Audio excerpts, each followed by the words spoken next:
homes and multiple commercial properties, right? The vision is we install solar on some of them, half of them, most of them, whatever, it doesn't matter.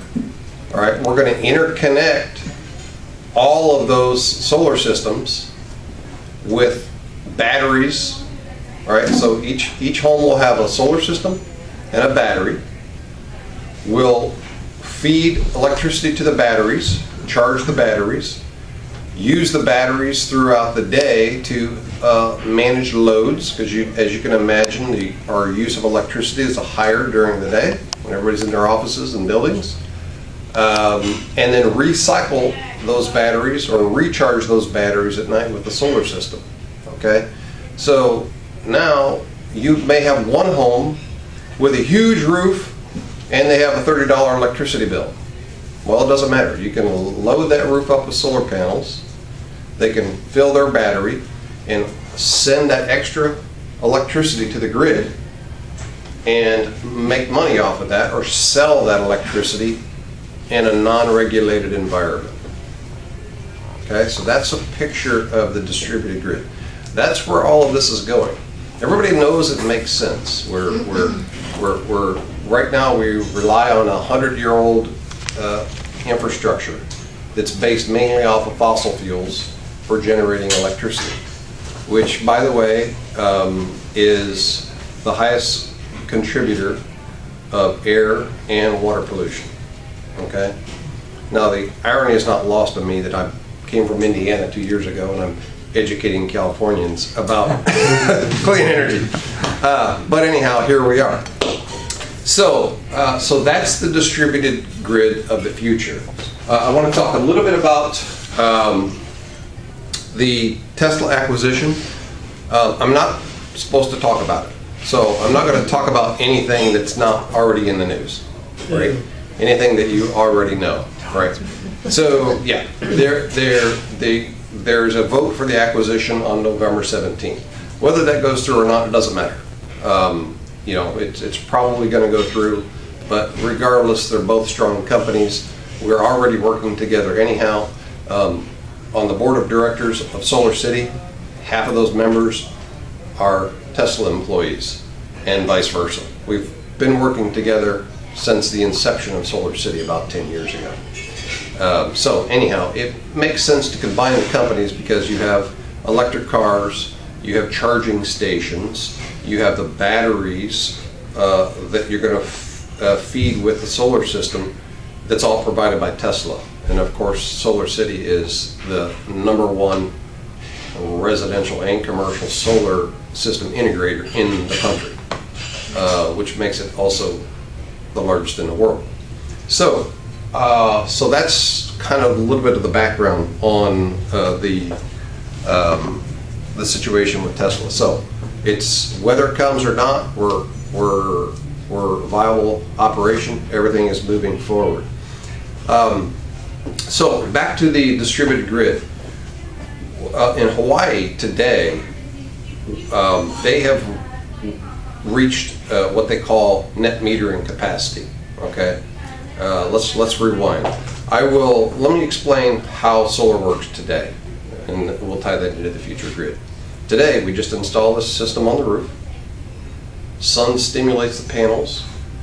It creates DC current, like what we use in our cars. We send that through wiring down to an inverter that sits on the side of your house, and that converts it to alternating current, and that's fed directly into your main electrical panel. All right. So during the day, we're producing clean solar electricity, and we're using some of it, but not all of it. All right. So what do we do with it? This is a fundamental issue with solar. Right? It's only produced during the day, so it's intermittent, and it only produces a flat amount of electricity, just however many panels you have. You can't, just throw some extra panels up there for the weekend because you have family in town. So what do we do with the extra electricity? Sell it or store it. Okay, perfect. All right, so we have to sell it or store it. Right? All right, so we have to sell it or store it. Today, storage is expensive, and it's becoming less and less expensive over time. Hence Tesla and all of the development of batteries. So we have to have some way to offload that electricity to make solar financially viable. And that is, we're tying your solar system to the existing electricity grid, right? So you are selling, quote unquote, selling your electricity to your electricity company, Edison, in our case, right? Now, why would they agree to do that? Because they have shaded areas that need more of it. Why would Edison agree to buy your electricity? They have mandates to come up with clean sources of energy. Okay, so they're required to do it. Let's call a spade a spade, okay? They're required to do that. So the solar industry is not financially viable without being tied to the grid. It's just not. Edison or an electricity company wouldn't agree to this unless there was a requirement, or they had mandates for cleaner electricity, or whatever it may be. So today, all solar systems are tied to the grid. As you see, there's always going to be a grid. So the concept of off-grid isn't a thing, right? Now, if you're a prepper and you live up on the mountainside and you don't have access to electricity anyhow, you can go off-grid, right? But for normal people in normal neighborhoods, we're always all going to be connected to a grid of some sort. All right. So that's how we tie it today to the distributed grid of the future. With battery power, we're going to start with battery backup first. So there's an earthquake or power outage or brownout or whatever it may be. Within months, we will be retrofitting batteries as an option to homeowners with an existing solar system. Within months, we're going to be delivering new solar systems with battery backup technology as well. So as an option, right? Just like on a car, it will be an option. You'll be able to use those batteries for backup, but also we'll be able to control load balancing with the batteries. So in other words, when you're running your air conditioner, you may want to suck some electricity off your battery as well as your solar system to manage your cost. All right, so that's the grid of the future. That's where we're going with all of this. And but today, why should you go solar today?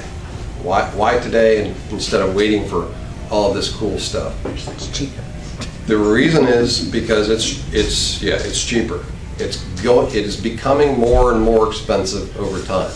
We have hit the bottom in terms of cost for solar electricity, and the laws are very favorable for homeowners today, and they're going to become less and less favorable over time as the industry can support itself. For example, there was a state tax credit, right, for going solar a few years ago.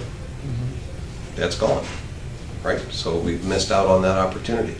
So as we move forward, going solar is going to become more expensive, as is traditional electricity. All right? So that's all I've got for today. Questions? Do we have questions?